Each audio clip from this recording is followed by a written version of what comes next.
Welcome to the Rim Break Rodeo. We hope this video helps. Hey everyone! In this video, I'm going to show you the only way to make a perfect egg sandwich using your sandwich maker. First things first, let's get organized. You'll need 2 eggs, 2 slices of your favorite bread, and a slice of cheese.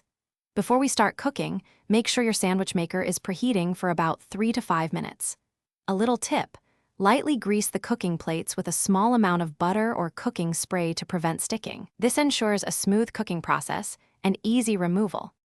Now that your sandwich maker is hot and ready, it's time for the star of the show, the eggs.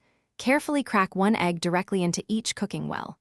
Close the lid gently and let them cook for about 2 to 3 minutes if you prefer a lovely soft set yolk. If you like your yolk a bit firmer, no problem at all. Just extend the cooking time by an additional minute or 2. This step is crucial for getting that perfectly cooked egg for your sandwich. Alright, your eggs are perfectly cooked, so let's get ready to assemble this masterpiece. Carefully remove the cooked eggs from the sandwich maker using a non-scratch utensil to protect your appliance. Now, place 1 slice of bread on the bottom plate of your sandwich maker.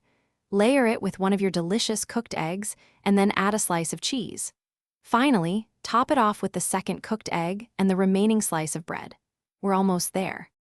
With your sandwich assembled, it's time for the grand finale. Close the lid of your sandwich maker and let it cook for another 2 to 4 minutes. You're looking for that beautiful golden brown color on the bread and perfectly melted, bubbly cheese. Once it reaches that delicious stage, carefully remove your hot and ready egg sandwich. Serve it immediately and enjoy every single bite of your perfectly crafted, warm, and satisfying meal. Happy eating, everyone! Thanks for watching. Consider subscribing if we helped you.